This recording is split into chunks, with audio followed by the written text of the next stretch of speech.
Hi friends, welcome back to our channel. ఈరోజు మన వీడియోలో నోరూరించే చైనీస్ రెసిపీ వచ్చేసి క్యాబేజ్ మంచూరియన్ అండి. ఈ రెసిపీ చాలా బాగుంటుందన్నమాట. క్యాబేజీతో ఎంతో టేస్టీగా ఇలా స్ట్రీట్ స్టైల్లో మంచూరియన్ చేస్తే 5 నిమిషాల్లో ప్లేట్ ఖాళీ చేసేస్తారండి. అంత టేస్టీగా అంత బాగుంటుంది. పిల్లల నుంచి పెద్దవాళ్ళ వరకు అందరూ కూడా చాలా బాగా ఇష్టంగా తింటారు. టేస్ట్లోనైనా స్ట్రక్చర్లోనైనా పర్ఫెక్ట్గా కుదురుతుందండి. ఈ మంచూరియన్ రెసిపీని ఈ విధంగా కనుక చేస్తారంటే చాలా బాగా వస్తుంది. మరి ఎందుకు ఆలస్యం, లేట్ చేయకుండా వీడియోలోకి వెళ్ళి చూసేద్దాం రండి. దీనికోసం ఒక మిక్సింగ్ బౌల్ తీసుకొని ఇందులోకి 1 కప్పు వరకు క్యాబేజీ తురుముని వేసుకోవాలి. ఇలా గ్రేటర్తో క్యాబేజీ తురుముని తీసుకొని 1 కప్పు వరకు వేసుకోండి.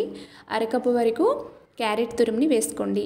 అలాగే 1 స్పూన్ కారం, 1 స్పూన్ గరం మసాలా, 1/2 స్పూన్ మిరియాల పొడి. మిరియాలని దంచుకొని పొడిలా చేసుకోండి. పౌడర్ ఉంటే వేసుకోండి. అలాగే 1 స్పూన్ అల్లం వెల్లుల్లి పేస్ట్ అండి. మీ టేస్ట్ సరిపడే సాల్ట్ వేసుకోండి. 2 టేబుల్ స్పూన్ వరకు కార్న్ఫ్లోర్ తీసుకోవాలి. అలాగే ఇందులోకి 2 టేబుల్ స్పూన్ వరకు మైదా పిండిని వేసుకోండి. కార్న్ఫ్లోర్ ప్లేస్లో మీరు బియ్యం పిండి కూడా యాడ్ చేయొచ్చు. సో ఇవన్నీ కూడా వేసుకున్న తర్వాత చేతితో ఈ విధంగా బాగా మిక్స్ చేసుకోవాలి. మీరు వాటర్ వేయవలసిన అవసరం లేదండి. ఈ విధంగా మనం క్యాబేజీ, ఈ క్యారెట్ ఇలా చేత్తో ఇవన్నీ కూడా బాగా కలుపుతుంటే ఇందులో ఉండే వాటరే సరిపోతుందన్నమాట. మీరు ఇంకా ఎక్స్ట్రా వాటర్ వేయవలసిన అవసరం లేదు. మీకు కొంచెం లూజ్ అనిపిస్తే ఇందులోకి కొంచెం మైదాపిండి కానీ లేదంటే కార్న్ఫ్లోర్ కానీ యాడ్ చేయొచ్చండి. సో మీకు ఇంకా గట్టిగా అనిపిస్తుంది, రౌండ్ బాల్స్లా చుట్టడానికి అవ్వట్లేదు అనుకుంటే కొంచెం వాటర్ని పైన కొంచెం చిలకరించుకోండి అంతే. ఇంకా ఎక్కువ వాటర్ అయితే వేయవలసిన అవసరం లేదు. నేను వీడియో క్లిప్లో చూపిస్తున్న విధంగా మంచూరియన్ బాల్స్ని ఈ విధంగా చుట్టుకోవాలన్నమాట. ఇలా అన్ని బాల్స్ని కూడా చుట్టుకొని ఈ ప్లేట్లోకి రెడీగా పెట్టేసుకోవాలి. నేను ఇక్కడ తీసుకునే క్వాంటిటీకి నాకైతే ఇన్ని మంచూరియన్ బాల్స్ అయితే వచ్చాయండి. సో ఈ విధంగా రౌండ్గా ఇలా మంచూరియన్ బాల్స్ని చుట్టుకుంటే సరిపోతుంది. ఇంత సైజ్ అయితే సరిపోతాయి అన్నమాట. సో వీటిని పక్కన పెట్టేసుకుందాము. ఇప్పుడు స్టవ్ ఆన్ చేసుకొని స్టవ్ పైన డీప్ ఫ్రైకి సరిపడే ఆయిల్ని పెట్టుకొని, ఆయిల్ నార్మల్గా హీట్ ఎక్కాలండి. మరి ఎక్కువగా ఆయిల్ హీట్లో ఉండకూడదు. నార్మల్గా హీట్లో ఉండేటప్పుడు ఈ విధంగా 1 by 1 ఈ మంచూరియన్ బాల్స్ని వేసుకుని వెంటనే రెండో వైపుకి ఫ్లిప్ చేయొద్దండి. 1 నిమిషం పాటు అలా ఉంచుకొని రెండో వైపుకి మీరు టర్న్ అవుట్ చేయాలన్నమాట. ఎందుకంటే మనం ఈ బాల్స్ వెంటనే టర్న్ అవుట్ చేసామంటే విరిగిపోతాయండి. కొంచెంసేపు ఆగాక రెండో వైపుకి టర్న్ చేయాలి. ఇలా 2 వైపులు కూడా మంచి కలర్ వచ్చేంత వరకు మంచి క్రిస్పీగా ఫ్రై చేసుకోవాలి. చూసారు కదా, చాలా బాగా వచ్చాయి కదా మంచూరియన్ బాల్స్. ఈ విధంగా రావాలండి. ఇలా వచ్చేంత వరకు కూడా ఫ్రై చేసుకొని ఒక పేపర్ ఉన్న ప్లేట్లోకి తీసుకోండి. ఎక్సెస్ ఆయిల్ ఏమైనా ఉంటే పేపర్ అనేది పీల్చేస్తుంది. అన్ని మంచూరియన్ బాల్స్ని ఈ విధంగా ఫ్రై చేసుకొని ఒక పక్కన పెట్టుకోండి. ఇప్పుడు మళ్ళీ స్టవ్ ఆన్ చేసుకుని స్టవ్ పైన ఒక కడాయిని పెట్టుకొని 1 స్పూన్ ఆయిల్ వేసుకోవాలి. సన్నగా కట్ చేసి పెట్టుకున్న అల్లం ముక్కలు 1/2 స్పూన్ తీసుకోండి. సన్నగా కట్ చేసి పెట్టుకున్న వెల్లుల్లి ముక్కలు కూడా 1/2 స్పూన్ వరకు వేసుకొని ఈ మంచి గోల్డెన్ కలర్ వచ్చేంత వరకు కూడా ఫ్రై చేసుకోవాలి.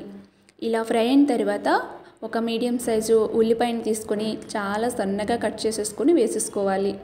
ఇవి ఎక్కువగా ఫ్రై చేసుకోకూడదండి. నార్మల్గా మీడియంగా ఫ్రై చేసుకోవాలి. అలాగే ఇందులోకి క్యాప్సికమ్ మొక్కలు ఉంటే మీరు యాడ్ చేసుకోండి. క్యాప్సికమ్ ప్లేస్లో నా దగ్గర అయితే బీన్స్ ఉండేయండి. బీన్స్ మొక్కల్ని యాడ్ చేస్తాను, ఒక 2 టేబుల్ స్పూన్ వరకు. సో వీటిని ఎక్కువగా ఫ్రై చేసుకుంటే టేస్ట్ మారిపోతుంది. ఇలా మీడియంగా ఫ్రై చేసుకోవాలి. ఇలా చేసిన తర్వాత ఇందులోకి టమాటో సాస్ని 2 టేబుల్ స్పూన్ వేసుకోండి.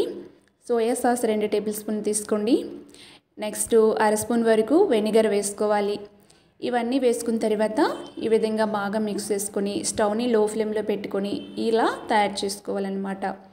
ఇంకా రెడ్ చిల్లీ సాస్ ఉంటే యాడ్ చేయండి.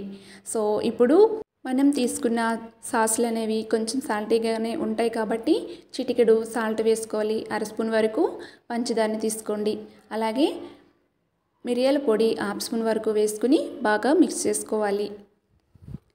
ఈ విధంగా మొత్తం కూడా ఇలా మిక్స్ చేసుకున్న తర్వాత ఒక బౌల్ని తీసుకోండి. ఈ బౌల్లోకి 1 స్పూన్ వరకు కార్న్ ఫ్లోర్ని వేసుకోవాలి. దీన్ని మొక్కజొన్న పిండి అంటారండి. ఈ మొక్కజొన్న పిండిని వేసుకున్న తర్వాత కొంచెం ఆయిల్ని వేసుకోండి. ఆయిల్ ఇలా వేసుకొని బాగా లంప్స్ లేకుండా స్పూన్తో ఇలా కలిపేసుకోవాలన్నమాట. కొంచెం పలుచగా కలుపుకోండి. సో ఇలా కలుపుకున్న ఈ మిశ్రమాన్ని ఇప్పుడు యాడ్ చేయాలన్నమాట. బైండింగ్ కోసమే వేస్తారండి. సో కార్న్ ఫ్లోర్ కనుక మీ దగ్గర లేకపోతే మైదా పిండి కూడా ఇలా వేసి చేయొచ్చు అనమాట. చాలా బాగుంటుంది. ఇలా మొత్తం కూడా వేసుకుని బాగా మిక్స్ చేసుకుని ఇలా ఇది ఉండేటప్పుడే మనం ముందుగా రెడీ చేసి పెట్టుకున్న మంచూరియన్ బాల్స్ని కూడా ఈ విధంగా యాడ్ చేసేయాలన్నమాట. ఇలా అన్ని బాల్స్ కూడా వేసుకొని స్లోలీ బాగా మిక్స్ అయ్యేటట్టుగా ఈ విధంగా కలుపుకోవాలి. ఇలా మంచూరియన్ బాల్స్ని ఈ విధంగా ఇందులోకి బాగా మిక్స్ అయ్యేటట్టుగా ఇలా కలుపుకోవాలండి. స్టవ్ని మాత్రం లో ఫ్లేమ్లో పెట్టుకొని కలిపేసుకోండి. సో అంతా కూడా ఇలా కలిసిన తర్వాత పైన స్ప్రింగ్ ఆనియన్స్ కనుక ఉంటే పైన వేసి గార్లిష్ చేసుకోవచ్చు. లేదు అనుకుంటే సన్నగా కట్ చేసి పెట్టుకున్న కొత్తిమీరని కూడా వేసుకోవచ్చు. సో కొత్తిమీరని వేసుకుని మరి ఇలా ఒకసారి బాగా మిక్స్ చేసుకొని దీన్ని ఒక ప్లేట్లోకి తీసుకొని సర్వ్ చేసుకుంటే చాలా బాగుంటుందన్నమాట. అంతేనండి, చాలా సింపుల్గా వెజ్ మంచూరియా మన ఇంట్లోనే రెడీ అయిపోయింది కదా. సో ఈ విధంగా కనుక చేస్తారంటే చాలా పర్ఫెక్ట్గా వస్తుందండి. సో మంచూరియన్ బాల్స్ ఎక్కడ విరిగిపోకుండా ఎన్ని గంటల పాటు ఈ మంచూరియన్ బాల్స్ని ఈ విధంగా ఉంచినా మెత్తబడిపోకుండా చాలా చాలా బాగుంటాయండి. సో నేను చెప్పేటట్టుగా ఈ విధంగా ఒక్కసారి మీరు ట్రై చేయండి. మీకు కూడా చాలా బాగా నచ్చుతుంది. ట్రై చేశాక మీ ఫీడ్బ్యాక్ని నాతో షేర్ చేసుకోవడం మర్చిపోవద్దు. వీడియో కనుక నచ్చినట్లయితే లైక్ చేసి షేర్ చేసి సబ్స్క్రైబ్ చేసుకోండి ఫ్రెండ్స్. Thank you friends.